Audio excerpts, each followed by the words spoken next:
How can you sort things in Python? Python's lists have a sort method, which will modify the list to order all of its items from smallest to largest.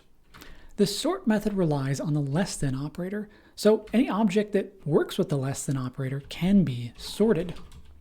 But the sort method modifies lists in place, instead of returning a new list, and it only works on lists, because it's a method that lives on the list class. Python's built-in sorted function is a more generic version of the list sort method. The sorted function works on any iterable, so we could sort a generator object, or we could even sort lines in a file. And since sorted doesn't modify the passed-in iterable, if you just need to sort for the sole purpose of looping one time, you could call sorted and then immediately loop over the result. This use of sorted makes it feel a little bit more like a looping helper, like the built-in enumerate, reversed, and zip functions. What if you want to sort from biggest to smallest? Well, sorted accepts an optional reverse argument. When it's true, it'll sort in descending order. In fact, the list sort method also accepts that reverse argument. If you give it a true or truthy value, it sorts in descending order as well. What if you wanted to sort by something that wasn't quite the original item?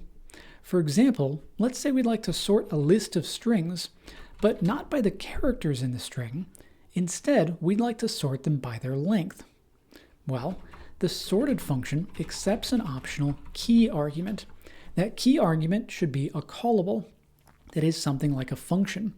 Sorted will call that key function on each item in the given iterable.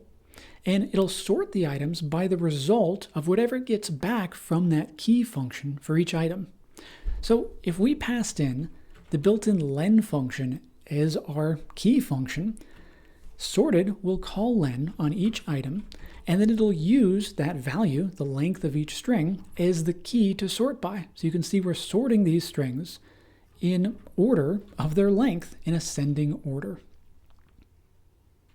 You can use the built-in sorted function to sort any iterable in Python.